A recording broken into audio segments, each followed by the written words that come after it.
पेंटन omniverse versus tier zero characters की इस list को स्टार्ट करते हैं। 10th पोजीशन पर जो कैरेक्टर आता है इसका नाम है डगन और ये द डार्क टावर यूनिवर्स से रिलेट करता है। ये एक एनिमी शो है जिसमें हमें द डार्क टावर के बारे में काफ़ी कुछ बताया जाता है। ये एक ऐसा कैरेक्टर है जिसने यूनिवर्स और पैरेलल डायमेंशंस का क्रिएशन किया है। ये गॉड लाइक फिगर है उस यूनिवर्स का। ये काफ़ी कुछ कर चुका है और काफ़ी कुछ कर रहा है। इसकी एक बीवी भी है जो कि इसे इसके हर एक काम में बराबर पावर सपोर्ट देती है।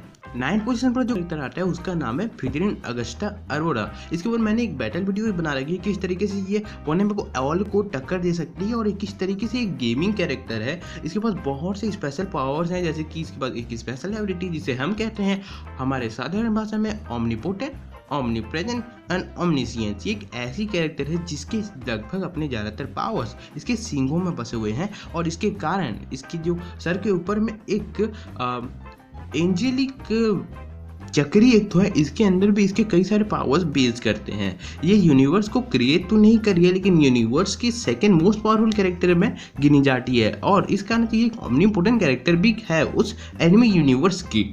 8th पोजीशन पर जो कैरेक्टर आता है उसका नाम है कामे टेंची और ये टेंची में यूनिवर्स से रिलेट करता है। ये ओमनीपोटेंट गॉड है। इसका जो बॉडी का शेप है वो एक ह्यूमनॉइड है और ये पूरी तरीके से वाइट कलर का है और लेकिन ऐसा इसलिए है क्योंकि ये किसी स्पेशल फॉर्म में नहीं रहना चाहता। ये बहुत ही ज़्यादा powerful omnipotent, omnipresent and omniscience God है टेंची म्यू यूनिवर्स का। 7th पोजीशन पर जो कैरेक्टर आता है ये एक एनिमी यूनिवर्स से रिलेट करते हैं, साथ ही एक नोवेल से भी। ये एक आउटर रियलिटी में एग्जिस्ट करने वाला, आउटर गॉड्स पर रूल करने वाला एक ब्लाइंड गॉड है। इसका टाइटल है एजेराथॉस। इसका ये नाम है, ये काफ़ी अजीबोगरीब नाम है लेकिन इसका जो फॉर्म, इसका जो स्ट्रक्चर है, इसका जो बॉडी स्ट्रक्चर है वो कैटलू से काफ़ी ज़्यादा मिलता जुलता है। ये हमें कई बार अपने अर्थ पर भी देखने को मिला है, जो कि ज़्यादातर वक्त पानी के अंदर रहता है लेकिन कहीं अचानक से बाहर आ जाता है। इसके इंटरनेट पर कुछ वीडियोस भी हैं लेकिन हम इसके बारे में बात नहीं कर रहे, हम इस गॉड के बारे में बात कर रहे हैं। ये काफ़ी बेवकूफ़ जैसा है लेकिन ये कई सारे गॉड्स पर रूल करता है और ना सिर्फ गॉड पर, ये कई सारे रियलिटीज़ पर भी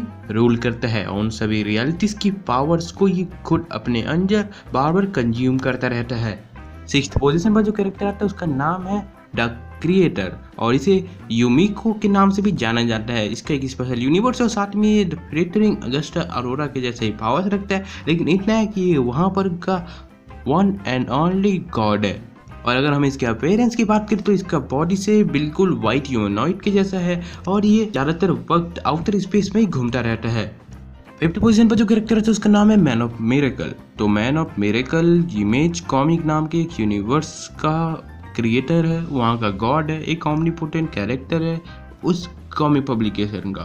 नेक्स्ट कैरेक्टर है द प्रेजेंट। तो द प्रेजेंट डीसी यूनिवर्स का मोस्ट पावरफुल कैरेक्टर माना जाता है, वहाँ का गॉड माना जाता है लेकिन एक पॉइंट यह आता है कि इसे क्रिएट या फिर इसे एक पर्टिकुलर शेप देने के लिए एक और कैरेक्टर जिम्मेदार है जो कि माना जा रहा है, पक्का नहीं है, द सोर्स। तो द सोर्स डीसी यूनिवर्स का इनडायरेक्टली क्रिएटर है। ये द सोर्स कई सारे खतरों से डीसी यूनिवर्स को बचाता है, बाहरी खतरों से, आउटर रियलिटीज़ के खतरों से। तो ये एक बात ये भी है कि डीसी यूनिवर्स में आउटर रियलिटीज़ में बहुत ही ज़्यादा बड़े बड़े खतरे हैं जिसे द सोर्स, वहाँ का गॉड, उनके नॉर्मल यूनिवर्स के बचाता है। ये काफ़ी ज़्यादा कॉम्प्लेक्स बातें हैं। 2nd पोजीशन पर जो कैरेक्टर आता है उसका नाम है द वन अबव ऑल। ये मार्वल यूनिवर्स का गॉड माना जाता है। मार्वल यूनिवर्स में जो भी कर्म कांड होते हैं वो इसी के इच्छा के अनुसार होते हैं, इसी के डायरेक्शंस के अनुसार होते हैं और इसी का एक काउंटर पार्ट एक टाइमलाइन में वन अबव ऑल का वन अबव अदर भी है जिसे थैनोस रेगुलेटर कंज्यूम कर लिया था और वहाँ पर थैनोस अबव ऑल बन गया था। तो यहाँ पर एक साथ दो कैरेक्टर्स आ जाते हैं एंड इन दी फर्स्ट ये है Buddha. Journey to the west की कई सारे नोवेल्स निकली हुई है, कई सारी मूवीज निकली हुई है, उन्हीं में से एक all the God is all loving and all the powerful. इसमें हमें द बुद्धा का अपीयरेंस देखने को मिला है जो कि सबसे ज़्यादा पावरफुल अभी तक का कैरेक्टर हमें देखने को मिला है। अब आगे वीडियो को कंटिन्यू करेंगे मेरे बहुत ही अच्छे दोस्त जो कि मेरा काफ़ी साथ दिए चैनल को ग्रो करने में, प्रवीण।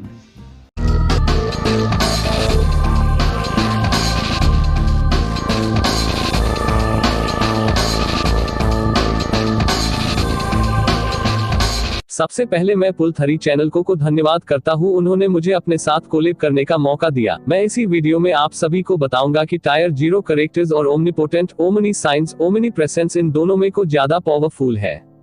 सबसे पहले ये जानना जरूरी है कि मांगा और कॉमिक्स क्या है। एशिया में जापान है जहां सबसे ज्यादा मांगा प्रकाशित होता है। कुछ जो बहुत ज्यादा पॉपुलर मांगा है One Piece, Dragon Ball Super. America और यूरोप में कॉमिक्स का चलन है जैसे मार्वल, डीसी। मैं जो आपको आगे जानकारी दूंगा वो अमेरिकन कॉमिक्स के ऊपर बेस्ड है।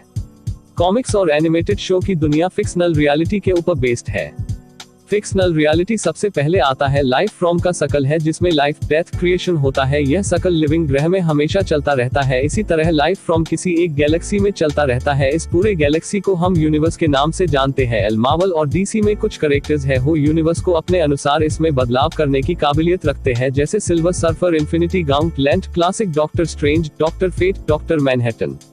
यूनिवर्स के बाद आता है मल्टीवर्स में यही प्रक्रिया चलती रहती है। मार्वल और डीसी में कुछ कैरेक्टर्स है जो मल्टीवर्स को अपने अनुसार इसमें बदलाव करने की काबिलियत रखते हैं। Thor, Phoenix, Franklin, Richard, Shazam, god of god, Wonder Woman, विचिगावर। तीसरे नंबर में आता है मार्वल से मेगावर्से और डीसी से मल्टीवर्सिटी के। इन दोनों यूनिवर्स के सारे कैरेक्टर्स गॉड लेवल में गिने जाते हैं। कुछ नाम है बियोडर, थनोस, हॉट ऑफ यूनिवर्स और डीसी में empty hand, quantum Superman.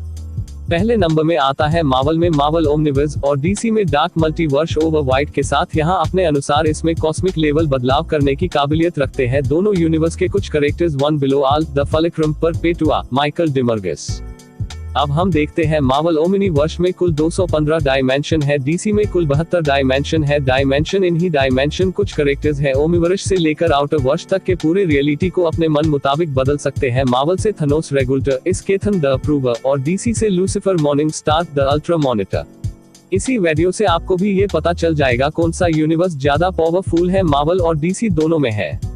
Tyre 0 जो कॉन्सेप्ट है वो जापान के मांगा से आया। मांगा में टायर सिस्टम के ऊपर ही कैरेक्टर्स को रैंक किया जाता है। American comics, Marvel, DC, Image comics में omnipotent, omniscience, omnipresent का चलन है जो सीधा गॉड को रिप्रेजेंट करता है। टायर 0 शून्य में कैरेक्टर्स का गॉड होना जरूरी नहीं। कुछ लोगों को लगता है कि the presence omni potent, omniscience, omni present नहीं है।